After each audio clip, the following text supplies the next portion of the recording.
resiko investasi saham yang bisa membuat rugi dan bangkrut. Hai, datang lagi di channel Program Studi Ekonomi Pembangunan Universitas Muhammadiyah Malang. Di sini aku akan sedikit menjelaskan tentang resiko investasi saham yang bisa membuat rugi dan bangkrut. Sebelumnya, apa sih yang kalian tahu tentang saham? Saham menurutku sendiri yaitu instrumen keuangan yang mewakili kepemilikan sebagian dari suatu perusahaan. Ketika seseorang membeli saham, mereka akan membeli sebagian kecil dari perusahaan tersebut dan menjadi pemegang saham. Saham yang akhir-akhir ini menjadi topik pembicaraan para anak muda. Oke, kali ini aku mau bahas tentang resiko trading atau investasi di pasar saham. Awal-awal tahu tentang saham, di sosial media yang sering banget disebutin keuntungan-keuntungan apa aja sih yang didapat tentang saham. Yang sering kita tahu tuh kalau kita beli di tahun sekarang dengan harga 25.000, maka di tahun yang akan datang akan mengalami kenaikan yang berkali-kali lipat. Belum lagi keuntungan yang akan didapatkan dari dividen. Seperti yang kalian tahu kalau saham itu sangat mudah dan bisa bikin kaya. Jarang banget nih menjelaskan tentang resiko-resiko apa aja sih yang mungkin didapetin terutama oleh para pemula. Nah, di sini aku akan kasih tahu kalian semua apa aja sih resiko yang mungkin kita dapetin dari saham tersebut.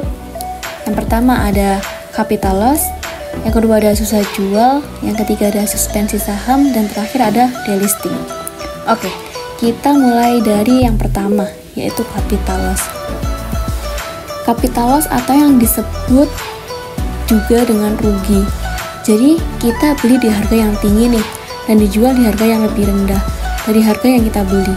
Banyak orang yang mengira main saham itu gampang, tinggal beli di harga murah terus jual di harga tinggi. Kalau kita dengar aja sih kayaknya gampang ya, tapi kenyataannya gak semudah itu. Memprediksi kondisi pasar tuh sangat mudah yang dibayangin. Butuh kemampuan dan pengalaman buat ngelakuinnya.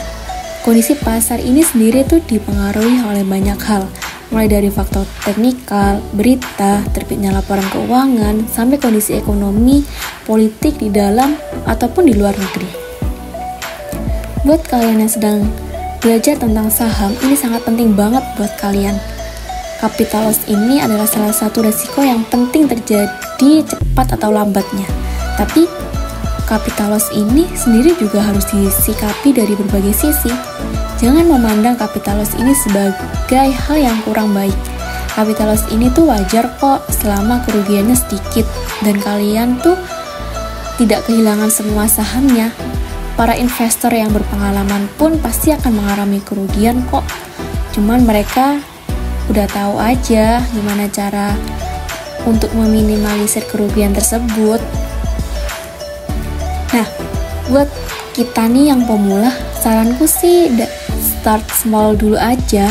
Jangan gegabah ngelakuin transaksi dalam jumlah besar di pasar saham. Kasih waktu dulu nih buat diri kamu untuk belajar. Ingat, kamu pasti akan mengalami kerugian. Jadi small dulu dan belajar. Batasi juga kerugian kalau pakai stop loss. Cari tahu juga kenapa sih kok bisa rugi dan belajar dari kesalahan-kesalahan yang sudah terjadi. Kalau kamu udah ngerasa ada progres nih, baru deh kamu boleh bertransaksi di saham dengan nominal yang lebih besar. Oke, kita lanjut ke resiko yang kedua, yaitu susah jual. Transaksi di saham itu terjadi kalau ada penjualan dan pembeli yang nawar di harga yang sama. Tapi masalahnya kalau penjualnya banyak sementara pembelinya nggak ada, gimana dong? Kejadian ini tuh sering banget terjadi, khususnya di saham-saham yang harganya ada di batas bawah harga saham.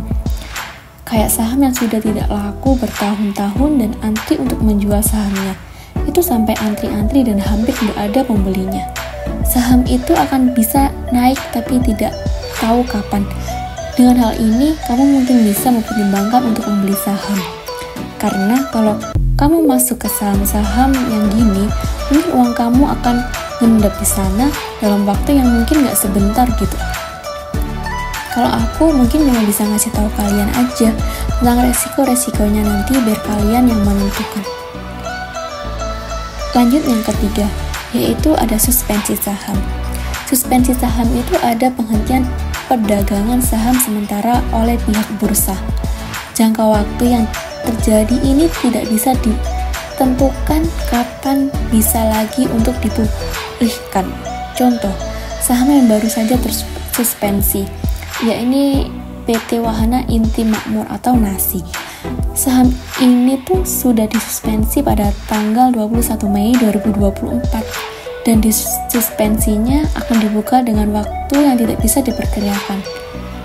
Penghentian sementara perdagangan saham PT Wahana Inti Makmur atau NASI dilakukan pada pasar reguler dan pasar tunai yang memiliki tujuan untuk memberikan waktu yang memadai bagi pelaku pasar untuk mempertimbangkan secara matang berdasarkan informasi yang ada. Nah, ini ada resiko yang keempat, yang terakhir juga, yaitu delisting.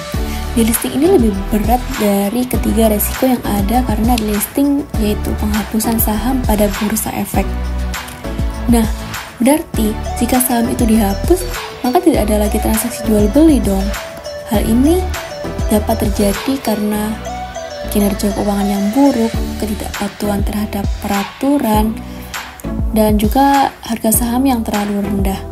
Nah, berikut ini adalah contoh saham-saham yang terancam delisting, yaitu yang pertama ada PLAS atau PT Floris Investama Tbk. Lalu yang kedua ada JKSW, yaitu PT Jakarta Koi Steel Works Tbk. Dan yang ketiga ada NIPS, yaitu PT Newverse Tbk. Lalu yang keempat ada ARMY, yaitu PT Armidian Karyatama Tbk. Dan yang terakhir ada MAMI, yaitu Mas Murni Indonesia Tbk. Nah, itu dia penjelasan dari resiko investasi saham yang bisa membuat rugi dan bangkrut.